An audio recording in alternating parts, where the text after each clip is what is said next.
Moscow, with the long-awaited first meeting between President Vladimir V. Putin and President Trump finally in sight, the Kremlin is hoping at a minimum to inject some clarity into a relationship so far marred by contradictions, anxiety, scattered recriminations and, on occasion, astonishing bonhomie.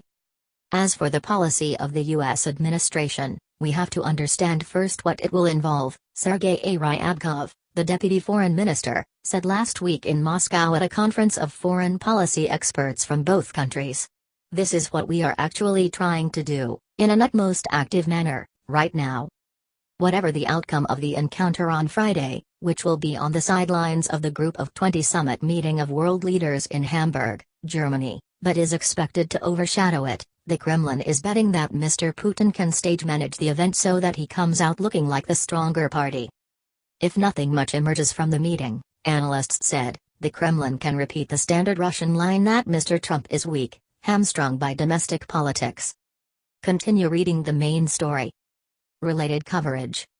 Trump aides' biggest worry about Europe trip, meeting with Putin July 5, 2017. Opinion Frank Bruni. Donnie and Vlad, a love story July 6, 2017. Opinion Dispatch. Trump and Putin meet in testosterone-fueled face-off July 6, 2017. China sees opening left by Trump in Europe, and quietly steps in July 5, 2017. But if Mr. Trump agrees to work with Mr. Putin despite a list of Russian transgressions beginning with the annexation of Crimea and ending with its interference in the 2016 presidential election, he will also look weak while Mr. Putin can claim that he reconstructed the relationship. It is a win-win situation for Putin, said Andrei Vikolnikov, a political analyst at the Carnegie Moscow Center. Mr. Putin nevertheless does face some hurdles. First and foremost, it is unclear what he has to offer in exchange for American cooperation, other than collaboration in Syria and great sympathy for Mr. Trump's plight at the hands of what Russia refers to as the American deep state, including the news media. There is some speculation that Mr. Trump may be glibly walking into a trap where he will be played by the Russian leader. On the American side, Mr. Trump's national security advisor, Lieutenant General H.R. McMaster, said last week that there was no specific agenda, it's really going to be whatever the president wants to talk about. In contrast, Mr. Putin will surely show up with finely honed talking points aimed at forging closer cooperation and reaffirming Russia's old Soviet role as the equal of the United States in umpiring global affairs. Putin will try to exploit that advantage, said Vladimir Frolov, a prominent columnist who writes frequently on foreign policy. Mr. Putin has made it his mission to curb what he considers the dangerous impulse of all American presidents, including Mr. Trump, to interfere globally without consulting other powers. Some in the United States, and in the West in general, view Mr. Putin with new distrust given the sense that Russia has abandoned cooperation in favor of actively working to undermine Western alliances and open, democratic systems. Yet, Mr. Trump has shown little stomach for condemning Russia, and both presidents will most likely want to avoid as much as possible the topic of Russian meddling in last year's election. The Kremlin is aware that Trump critics will be watching for further signs that the American leader is soft on Russia. Trump is being accused of cooperating with Russia, so if he makes any concessions to Moscow, these accusations will gain strength, said Alexei Makarkin, deputy head of the Center for Political Technologies, a Moscow think tank. Mr. Putin has repeatedly denied any meddling, and Russia habitually blames endemic Russophobia for preventing Mr. Trump from being himself. That is how Moscow explains any American action seen as hostile, ranging from more aggressive military attacks in Syria to congressional efforts to buttress economic sanctions first prompted by the Ukraine crisis. The Kremlin has watched, chagrined, as the Trump administration has rolled back various positions stated during the campaign, his questioning of the viability of NATO, for example, or his expressions of sympathy for the Russian position on Crimea. The Kremlin is astonished that the president cannot behave like a real president, like ours, so what can they do in this situation? Mr. Kolnikov asked.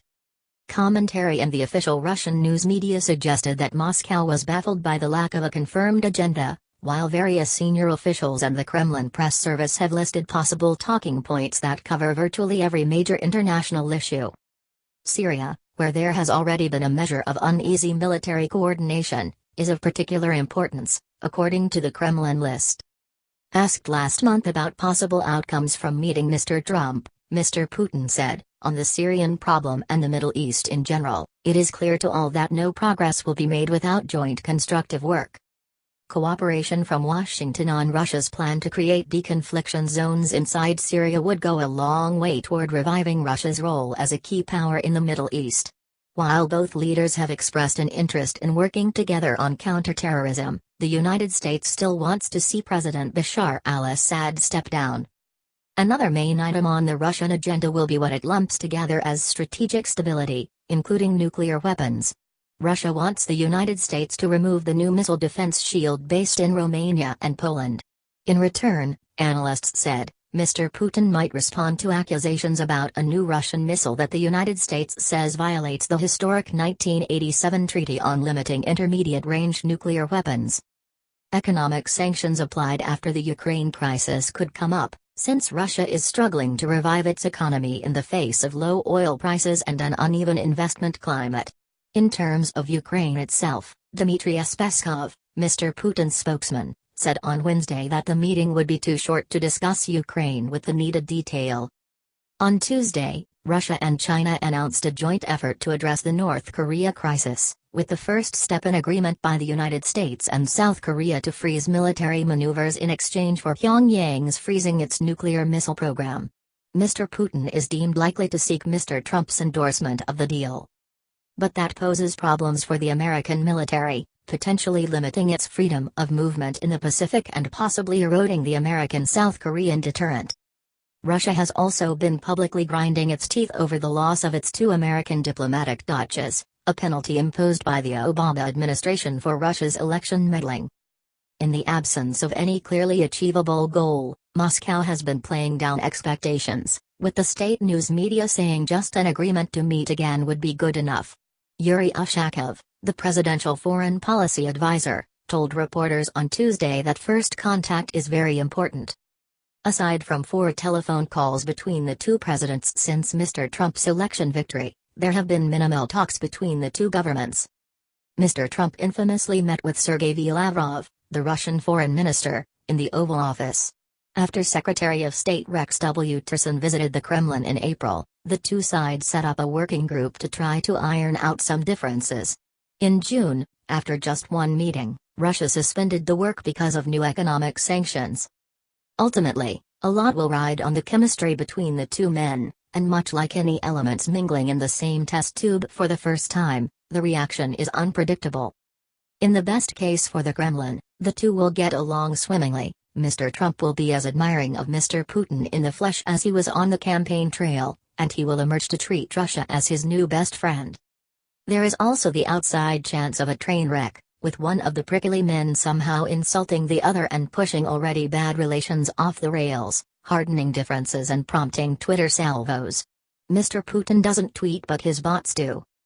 The Kremlin is betting on the positive, hoping that personal chemistry can slice through the problems. They hope to sway the policy deliberations with direct contact, said Mr. Frolov, the columnist. Contact, said Mr. Frolov.